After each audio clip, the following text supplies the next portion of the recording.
Hello viewers, कैसे हैं आप सब लोग। स्वागत है आपका मेरे YouTube channel study with doctor Pawan Oberoi पर। मैं doctor Pawan Oberoi, head of department faculty of commerce, Bhagwati college Meerut. Viewers, इस वीडियो में मैं आपसे डिस्कस कर रहा हूं सीसीएस यूनिवर्सिटी मेरठ में जो आपका एक सब्जेक्ट है इंटरनेशनल मार्केटिंग, तो उसमें हिंदी में मैं 2014 का क्वेश्चन पेपर डिस्कस कर रहा हूं। मैंने काफ़ी प्रयास किया, लेकिन हिंदी में मेरे को 2013 और 14 दो ही मेरे को पेपर अवेलेबल हो पाए सीसीएस यूनिवर्सिटी मेरठ के। लेकिन इंग्लिश में मेरे पास 2020 तक के क्वेश्चन पेपर अवेलेबल हैं, तो इंग्लिश की प्लेलिस्ट अलग है, तो उसमें मैंने 2014 और 2020 का क्वेश्चन पेपर अपलोड किया है। तो मैं वो भी जो है धीरे धीरे अपलोड कर रहा हूँ, क्योंकि बहुत सारे सब्जेक्ट्स आप देख रहे हैं मैं अपलोड कर रहा हूँ। दूसरा, जो लोग टीजीटी, पीजीटी और एनटीए नेट की भी तैयारी कर रहे हैं, और टीजीटी पीजीटी का एग्ज़ाम अगस्त के महीने में है, 6 और 7 अगस्त में, और 17 और 18 अगस्त में है टीजीटी और पीजीटी के एग्ज़ाम, तो उनसे रिलेटेड भी क्वेश्चन बहुत हेल्पफुल रहेंगे। ठीक है, एक मैंने अलग से प्लेलिस्ट बना रखी है, क्वेश्चन बैंक बना रखा है, question bank for NTA net PGT TGT. Actually वो मेल नहीं तो एनटीए नेट के पर्पज़ से है, लेकिन पीजीटी का पेपर भी थोड़ा सा टफ आता है। टीजीटी का तो इतना टफ नहीं आता, लेकिन पीजीटी का थोड़ा सा टफ पेपर आता है, और वो मेनली एक्चुअली नेट पर्पज़ से है। मेरा कुछ टारगेट है उसमें 50,000 क्वेश्चन आपको प्रोवाइड कराने का। ठीक है व्यूवर्स, तो अगर ये नीचे डिस्क्रिप्शन बॉक्स में जो मोबाइल नंबर दे रखा है, आप मुझसे कॉन्टैक्ट करना चाहते हैं, तो अगर आपको किसी सब्जेक्ट पर कॉमर्स और इकोनॉमिक्स में क्वेश्चन बैंक अगर मंगवाना है, तो 100 रुपीज़ में मैं 400 से 500 क्वेश्चन बैंक प्रोवाइड कराता हूँ, उसमें एमसीक्यूज़। और दूसरा, अगर आपको ये प्रीवियस ईयर के क्वेश्चन पेपर चाहिए, तो केवल 10 रुपये का एक नॉर्मल सा चार्ज ले करके आपको उस पर्टिकुलर एक ईयर के क्वेश्चन पेपर अवेलेबल करवा दिए जाएंगे। जैसे यही पेपर अगर आपको चाहिए तो आप 10 रुपये देंगे, और इस क्वेश्चन पेपर की आपको PDF आपके व्हाट्सएप नंबर पर सेंड कर दी जाएगी। ठीक है व्यूवर्स, चलिए 2013 का मैं अपलोड कर चुका था 2-3 घंटे पहले, तो ये मैं अब 2014 का क्वेश्चन पेपर अवेलेबल कर रहा हूँ। ये जो बोल्ड हो रखे हैं ये इसके सही आंसर हैं। ठीक है व्यूवर्स, चलिए डिस्कस करते हैं। कौन सा वैश्विक विपणन में नवीन उत्पादों की असफलता का कारण नहीं है? उत्पाद जीवन चक्र। निम्नलिखित में से बाजार किस स्तर पर नव निर्माण की योजना को अपनाता है? विस्तार प्रक्रिया। अंतर्राष्ट्रीय विपणन में अवरोध उत्पन्न करने वाले तत्वों में सम्मिलित है, तो वो है आयात सीमा शुल्क, आयात अनुमति की आवश्यकता और तकनीकी हस्तांतरण। तो सही आंसर है उपयुक्त सभी, ऑप्शन डी। अंतर्राष्ट्रीय विपणन में कौन सा उत्पाद रणनीतियों का प्रकार नहीं है? तो वो है पुराने उत्पाद की रणनीति। एक के अतिरिक्त नीचे सभी वितरण प्रबंध की आचार संहिता को तोड़ने के उदाहरण हैं। तो ऑप्शन डी सही है कि अपने आपूर्तिकर्ताओं की श्रृंखला के लिए कोटा तय करना। यदि एक उपभोक्ता बाजार में यह बताइए कि एक्स कार सबसे कम ईंधन की खपत करने वाली कार है, तो यह कहलाता है, वो कहलाता है विश्वास। एक ऐसा ब्रांड है जिसे वैधानिक संरक्षण प्रदान किया गया है, क्योंकि कानून के अंतर्गत केवल एक विक्रेता ही उसका उपयोग कर सकता है, तो वो कहलाता है ट्रेडमार्क। निम्न में से कौन शक्तिशाली मार्का की विशेषता है? तो देखिए, मार्का स्पष्टता, मार्का जो है आपकी निष्ठा, मार्का आकांक्षा। तो इसमें ऑप्शन नंबर डी जो है वो आपका सही है ना, कि उपयुक्त सभी। चलिए नेक्स्ट है, नीचे विक्रय संवर्धन क्रियाओं के प्रमुख उद्देश्य दिए हैं, केवल एक को छोड़कर, तो वो आपका सही आंसर क्या है? वो है आपका विज्ञापन। चलिए अब एक कथन और कारण का क्वेश्चन है। तो कथन है द पीला पेज, और कारण है, रीज़न है कि यह एक प्रकार टेलीफोन या व्यापार डायरेक्टरी है जिसमें निर्यातकों के फ़ोन नंबर और विज्ञापन दिए होते हैं। तो बिल्कुल ऑप्शन ए आपका सही है कि ए और आर दोनों सही हैं, और आर जो है वो ए का सही स्पष्टीकरण है। कौन सा कथन अधिक सही है? ऑप्शन सी कि विक्रय संवर्धन विक्रय एवं विज्ञापन में सहायक है। निम्न में से कौन सा अंतर्राष्ट्रीय विपणन में संवर्धन मिश्रण का प्रकार नहीं है? तो ना तो वो विज्ञापन है, ना विक्रय संवर्धन है और ना ही व्यक्तिगत बिक्री है। तो सही आंसर है ऑप्शन डी, उपयुक्त में से कोई नहीं। निम्नलिखित में से कौन सा कथन सही नहीं है? तो ऑप्शन नंबर डी कि व्यक्तिगत विक्रय विक्रय संवर्धन से भिन्न नहीं है। निर्यात सामग्री निर्यात के समय में कौन सी आवश्यक नहीं है? ठीक है, तो इसमें ऑप्शन नंबर डी सही है, खाता खोलना। विदेशी बाजार में कीमत निर्धारित करते समय निम्न में से किसको ध्यान में रखा जाता है? तो उत्पाद विश्लेषण, मांग विश्लेषण और कीमत ध्येय या उद्देश्य, उपयुक्त सभी को रखा जाता है। शब्द ASCI निम्न विकल्पों में से किससे संबंधित है? वो ऑप्शन बी आपका सही है कि advertising standard council of India. चीन ने मेडागास्कर देश के पूरे वैनिला और लौंग के व्यापार पर नियंत्रण किया हुआ है, तो यह किस व्यापार का नमूना है? तो यह है ऑप्शन ए, एथनो डोमिनेशन। ठीक है, निम्न में से कौन से साख पत्र संशोधित नहीं किए जा सकते यदि एक बार निर्याती द्वारा स्वीकृत कर लिए जाते हैं? तो ये है अपरिवर्तनीय साख पत्र। वितरण वाहिकाओं की उपयुक्तता को निर्धारित करने के लिए नीचे वातावरणीय विशेषताओं को दिया गया है सिवाय एक के, तो वह है धर्म एवं जाति। मैं वर्तमान की आवाज़ हूँ, मैं भूतकाल के आवरण का ताना और भविष्य का बाना हूँ, मैं शांति और युद्ध दोनों में समान रूप से कहानियाँ बताता हूँ। डैश, मैं प्रकाश, ज्ञान तथा शक्ति हूँ। यह कथन किसके लिए है? ये विज्ञापन के लिए है। अपने कार्य में सबसे अधिक स्वतंत्रता प्राप्त होती है किसको? निर्यात विक्रेता को। निम्न में से कौन सा अंतर्राष्ट्रीय विपणन में आवश्यक विपणन मार्ग बहाव नहीं है? तो वो है शोध। निम्न में से कौन सा अंतर्राष्ट्रीय तत्व विपणन नीति को प्रभावित करता है? साख पत्र। निम्न में से कौन सी विक्रय उपरांत सेवा नहीं है? तो वह है एक की खरीद पर एक मुफ्त सेवा। एक बार की बिक्री में कौन सी विक्रय उपरांत सेवा मिलती है? वो अनिवार्य मिलती है। लचीलापन, उच्च आवृत्ति, प्रभावन तथा कम लागत सभी निम्न में से किस विज्ञापन के लाभ हैं? तो वो है बाहरी। निम्न में से कौन सी अंतर्राष्ट्रीय कारोबार का मुख्य घटक नहीं है? तो वो है सरकार की नीतियों का विरोध।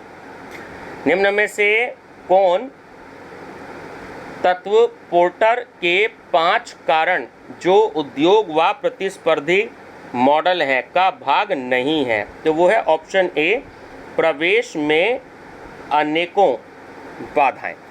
ये अनेकों गलत लिखा है, तो अनेकों बाधाएं हैं। ठीक है, चलिए यहाँ थोड़ा सा क्लियर है। एक्चुअली काफ़ी पुराना पेपर है, तो थोड़ा सा एक्चुअली इसकी PDF फाइल भी जो सही नहीं बन पाई है क्योंकि काफ़ी पुराना पेपर है ये। चलिए यहाँ थोड़ा सा क्लियर है। निम्नलिखित में से कौन सी अंतर्राष्ट्रीय विपणन के कार्यात्मक नियंत्रण की तकनीक नहीं है?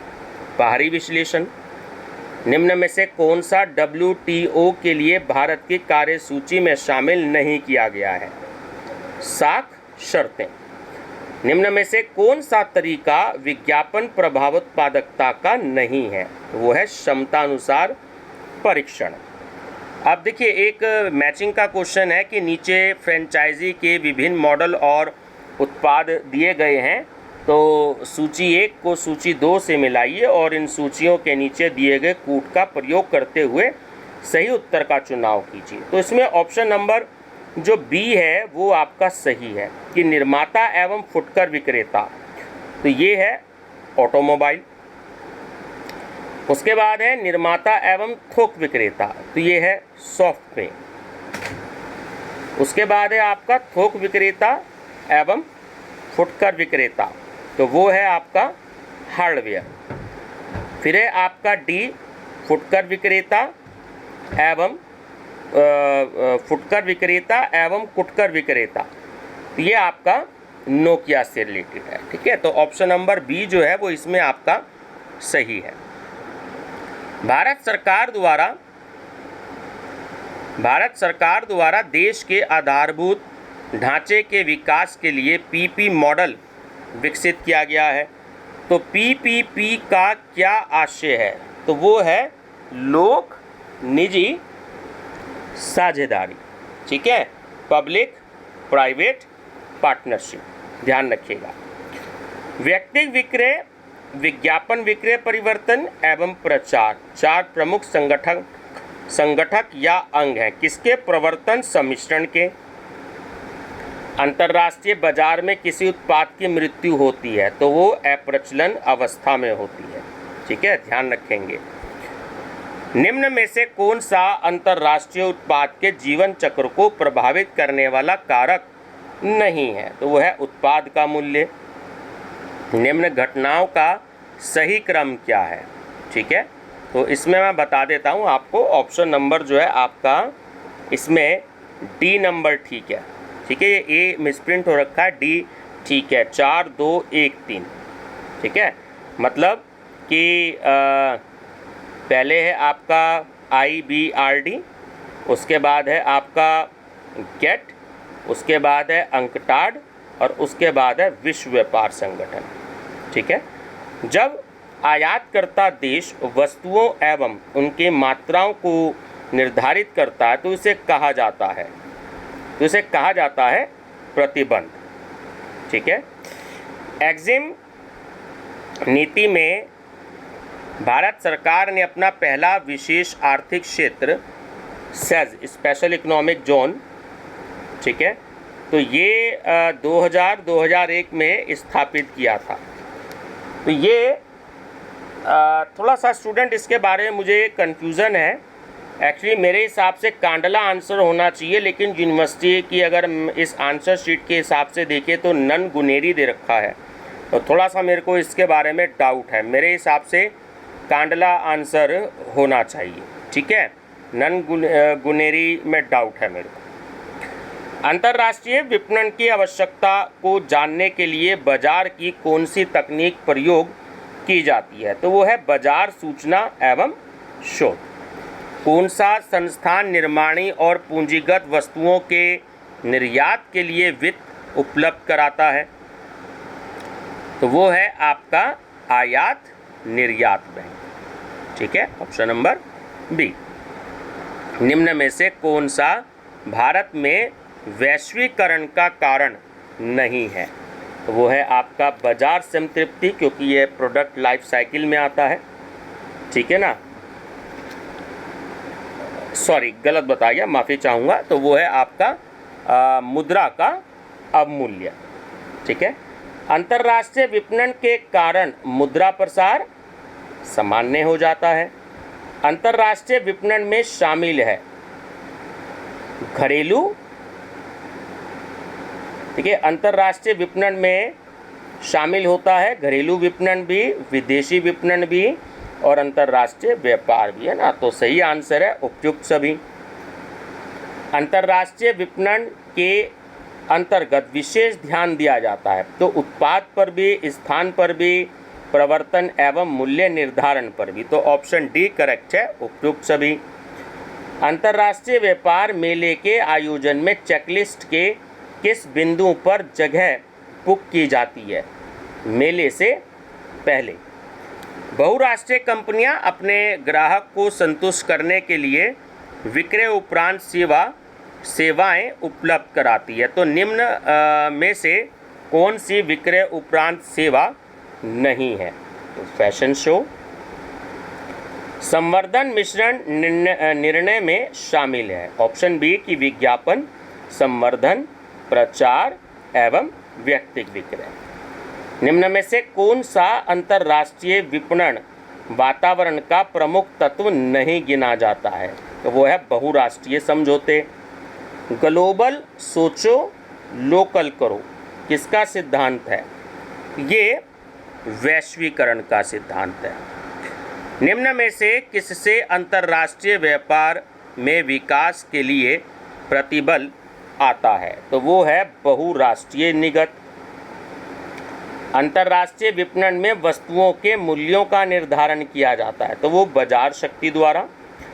निम्न में से कौन सा अंतर्राष्ट्रीय व्यवसाय के परिचालन का रूप नहीं है? तो वो है पर्यटन एवं परिवहन। अंतर्राष्ट्रीय स्तर पर कम कीमत और शीघ्र प्रवेश हेतु बाजार चुनाव की प्रक्रिया निर्भर करती है, तो वो होती है सहायक आंकड़ों पर। जब एक आयातक देश कुछ उत्पादक श्रेणियों के आयात के लिए एक सीमा निर्धारित कर देता है, तो उसे कहते हैं कोटा। वितरण वाहिकाओं की क्रियाओं का समापन डैश के साथ होता है, वो होता है अंतिम उपभोक्ता। एजेंट मध्यस्थ ऑप्शन सी सही है कि विदेशों में कमीशन के आधार पर विक्रय का प्रबंध करता है। निम्न में से कौन सा उत्पादक के अंतर्राष्ट्रीय मूल्यों का निर्धारक नहीं है? तो सही आंसर है ऑप्शन डी राज्य विनिमय। जो कंपनियां विदेशों में माल भेजना चाहती हैं उनको देशी मध्यस्थ नीचे दी गई सभी सुविधाएं उपलब्ध कराते हैं सिवाय, तो ऑप्शन डी सही है डिज़ाइन एवं फैशन के बारे में नई जानकारियां देना। ठीक है, चलिए नेक्स्ट है आपको मैचिंग करना है, जो मैं इसमें बता देता हूँ मैचिंग में आपका। तो ऑप्शन नंबर जो बी है वो सही है कि जो आपका ए है निर्यात गृह, तो वो मैचिंग होता है 20 करोड़ के साथ। फिर है आपका व्यापार गृह, तो वो मैचिंग होता है 100 करोड़ के साथ। फिर है 4 नंबर सुपर स्टार व्यापार गृह, स्टार व्यापार गृह, तो वो मैचिंग होता है 500 करोड़ के साथ। और डी नंबर है सुपर स्टार व्यापार गृह, तो वो मैचिंग होता है 1500 करोड़ के साथ। ठीक है, इस CR का मतलब करोड़ है ब्रैकेट में। तकनीकी रूप से ई-कॉमर्स विक्रय का कौन सा रूप है? तो वो है प्रत्यक्ष विक्रय। नीचे दिए गए सभी कार्य भौतिक वितरण में सम्मिलित हैं एक के अतिरिक्त, तो वो है विज्ञापन एवं विक्रय संवर्धन। फेरा, सेबी एवं अन्य प्रतिस्पर्धी अधिनियम किस वातावरण से संबंधित हैं? तो वो वैधानिक नियामक वातावरण से संबंधित है। निम्न में से कौन सा घटक उन घटकों की सूची में सम्मिलित नहीं होता जो बाजार खंडीकरण को प्रभावित करते हैं? तो वो होती है निष्ठा। एक के अतिरिक्त सभी अंतर्राष्ट्रीय विपणन में मूल्य निर्धारण के आधार हैं। तो देखिए सही आंसर है उपयुक्त में से कोई नहीं। तो मूल्य को प्रभावित करने वाले घटकों का चुनाव, ये भी नहीं है। लघु एवं दीर्घ लक्ष्यों को निर्धारित करना, ये भी नहीं है। एक उपयुक्त मॉडल मूल्य मॉडल का चुनाव करना, ये भी नहीं है। तो सही आंसर है उपयुक्त में से कोई नहीं। ठीक है, चलिए फिर से एक मैचिंग क्वेश्चन है कि अलग अलग देश राजनीति के अलग अलग तरीकों को अपनाते हैं। तो सूची 1 से सूची 2 को मिलाइए और उन सूचियों का प्रयोग नीचे दिए गए कूट के प्रयोग करते हुए, है ना। तो इसमें ऑप्शन नंबर ए ही आपका सही है। जो 2 दल हैं तो वो हैं यूके और यूएसए में 2 दल हैं, ध्यान रखिएगा। जो बी है बहुदल भारत में बहुत सारी पार्टियां हैं, आप सभी जानते ही हैं। सी है एक दल, तो वो है मिस्र इजिप्ट। ठीक है, तो वहाँ पर एक ही दल है। और एक दल का प्रभुत्व, तो वो है सोवियत यूनियन। ठीक है, ध्यान रखेंगे, बहुत इंपॉर्टेंट क्वेश्चन है। एक ब्रांड और सब्सिडियरी है, तो वो है एक दूसरे से भिन्न है। अंतर्राष्ट्रीय बाजार में प्रवेश करने का कौन सा साधन सबसे ज़्यादा नियंत्रण प्रदान करता है? तो वो है हरित क्षेत्र उपक्रम, EPRG फ्रेमवर्क से आशय है। तो देखिए चारों नाम हैं इसके, ऑप्शन बी एथनोसेंट्रिक, पॉलीसेंट्रिक, क्षेत्र अभिमुखी और जियो अभिमुखी। नीचे दिए गई रणनीतियों में केवल एक को छोड़कर सभी अंतर्राष्ट्रीय रणनीतियां हैं, तो वो है यूनिवर्सल। निम्न में से कौन सा निर्यात का दोष नहीं है, तो वो है तकनीकी के हक की क्षमता की हानि। लाइसेंसिंग के दोषों में शामिल नहीं है, तो ऑप्शन नंबर डी सही है कि लाइसेंसिंग सहयोगियों का अयोग्य होना। वह कंपनी जिसके पास बहुत कम संसाधन होते हैं उसे चुनाव नहीं करना चाहिए।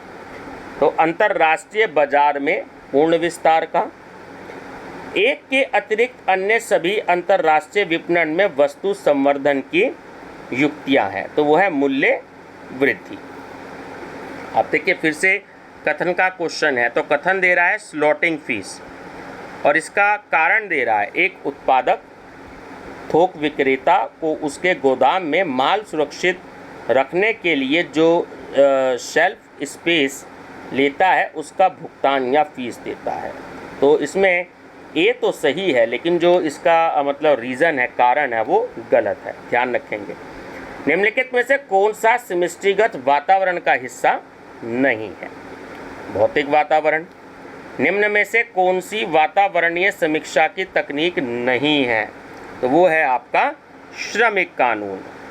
ऐसे उत्पाद जो एकदम तथा थोड़े प्रयास से खरीदे जा सकते हैं, तो उन्हें हम कहते हैं समरूपक उत्पाद। जब एक देश निर्यात के मुकाबले आयात अधिक करता है और स्थानीय निवासी आयातित वस्तुओं पर स्थानीय मुद्रा व्यय करते हैं, तो उसे क्या कहते हैं? उसे कहते हैं व्यापारहीनार्थ। अंतर्राष्ट्रीय व्यापार के लिए आयातक निर्यातक कोड नंबर होना आवश्यक है, जिसे जारी किया जाता है। उसे विदेशी व्यापार के महानिदेशक द्वारा जारी किया जाता है। एक के अतिरिक्त अन्य सभी अंतर्राष्ट्रीय अर्थशास्त्र और व्यापार से संबंधित जोखिम है, तो वह पूंजी खाते का अवशेष। विभिन्न देशों द्वारा तैयार सूची जो यूएस का अपने बाजारों में प्रवेश निषेध करती है, तो कहलाती है हिट लिस्ट सुपर 301। ठीक है, एक क्वेश्चन आया था अभी पीछे, तो हिट लिस्ट सुपर 301 था। उसका मतलब ये है कि विभिन्न देशों द्वारा तैयार सूची जो यूएस का अपने बाजारों में प्रवेश निषेध करती है। ठीक है, नीचे उत्पाद स्तर के 4 सोपान दिए गए हैं, उनके सही क्रम व्यवस्थित कीजिए। तो ऑप्शन नंबर सी करेक्ट है। पहले आएगा आपका परिवार आवश्यकता, फिर आएगा उत्पाद रेखा, फिर आएगा आपका उत्पाद का प्रकार और फिर आएगा आपका ब्रांड। विश्व बैंक का आधिकारिक नाम क्या है? ठीक है, तो वो है अंतर्राष्ट्रीय पुनर्निर्माण एवं विकास बैंक। फिर से देखिए आपको कथन दिया है पेप्को, जो कि एक निजी निर्यात फंडिंग निगम है, और कारण है कि एक संगठन जो विदेशी क्रेताओं को यूएस निर्यात को खरीदने के लिए उधार देता है। तो ऑप्शन ए ठीक है कि ए और आर दोनों सही हैं और आर ए का सही स्पष्टीकरण है। भूकेंद्रित शब्द से क्या आशय है? तो ऑप्शन ए कि नियुक्ति की नीति जिसमें अपने देश के कर्मचारियों और जातियों को नहीं लिया जाता। ठीक है, चलिए फिर से एक मैचिंग है कि एक निर्यात ठेकेदार जब विदेशी खरीदारों को निर्यात मूल्य बताता है तो अंतर्राष्ट्रीय स्तर पर स्वीकार शब्दों का प्रयोग करता है। तो अब हमें मैचिंग करनी है, तो इसमें ऑप्शन नंबर बी करेक्ट है। जो FOB है तो वो संबंधित है 3 नंबर से कि क्रेता को उत्पाद का कोई मूल्य नहीं चुकाना। ठीक है, CIF तो ये 2 नंबर से रिलेटेड है कि क्रेता को जोखिम से सुरक्षा की सुविधा। C है आपका DAF, तो ये 4 से संबंधित है कि निर्यातक रास्ते की सारी कीमतों को वहन करेगा।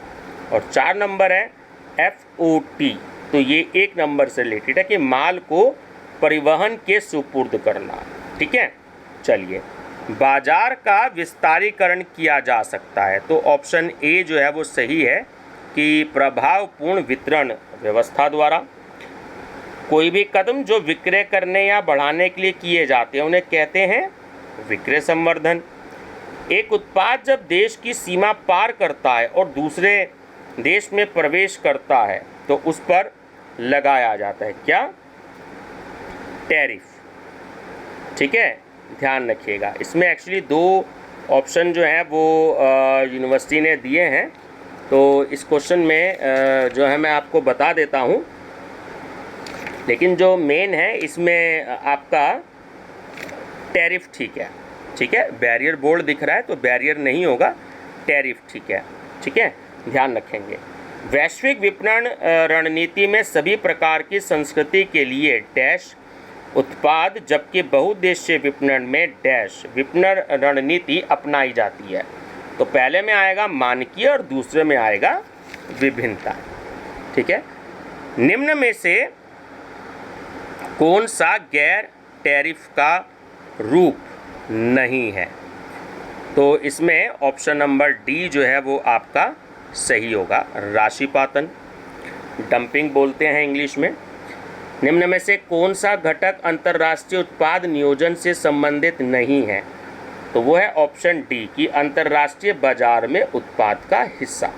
नए उत्पाद विकास प्रक्रिया का प्रथम चरण है, तो वो है उत्पाद विकास। होंडा कंपनी आज एक अंतर्राष्ट्रीय सफल फर्म है क्योंकि ऑप्शन डी सही है कि निरंतर विकास प्रक्रिया एवं शोध।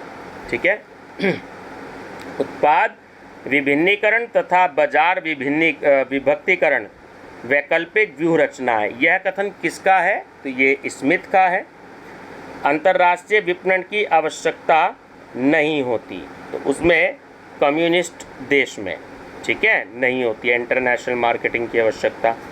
उत्पाद स्थितीकरण अंतर्राष्ट्रीय विपणन की एक महत्वपूर्ण व्यूह रचना है जिसमें सम्मिलित है।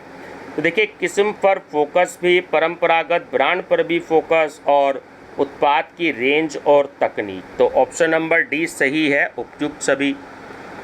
जब 2 स्थापित ब्रांड मिलकर किसी उत्पाद या सेवा के लिए कार्य करते हैं तो इस प्रक्रिया को कहते हैं को ब्रांडिंग।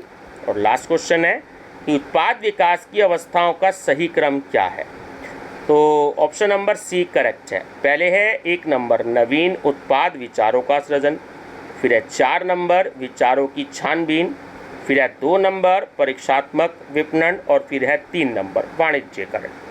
तो ये व्यूअर्स नीचे जो यूनिवर्सिटी ने आंसर शीट दी है तो आप ये भी टैली कर सकते हैं ना, मैं ये भी आपको प्रोवाइड इसमें करा रहा हूँ। ठीक है, तो ये जो है बहुत मुश्किल से एक्चुअली ये अवेलेबल हुआ था पेपर मेरे को हिंदी में, तो ये इसकी आंसर शीट भी है। ठीक है ना, आप पॉज करके इसको देख भी सकते हैं, अगर आपको किसी आंसर में डाउट हो तो आप इसको देख सकते हैं। ठीक है व्यूअर्स, तो ये 2 तरीके से अपलोड करूँगा। एक तो ये आपकी इंटरनेशनल मार्केटिंग जो है हिंदी की प्लेलिस्ट अलग है, उसमें है, जो इंग्लिश वाले क्वेश्चन है उसकी प्लेलिस्ट अलग है, और ये जो आपके NTA नेट के लिए जो क्वेश्चंस की जो है आपकी प्लेलिस्ट, उसमें अलग तरीके से मैं अपलोड करूँगा। ठीक है व्यूअर्स, तो वीडियो पसंद आए लाइक शेयर सब्सक्राइब जरूर कर लीजिएगा, और आप पे कमिंग एग्ज़ाम के लिए मेरी तरफ से बेस्ट ऑफ लक।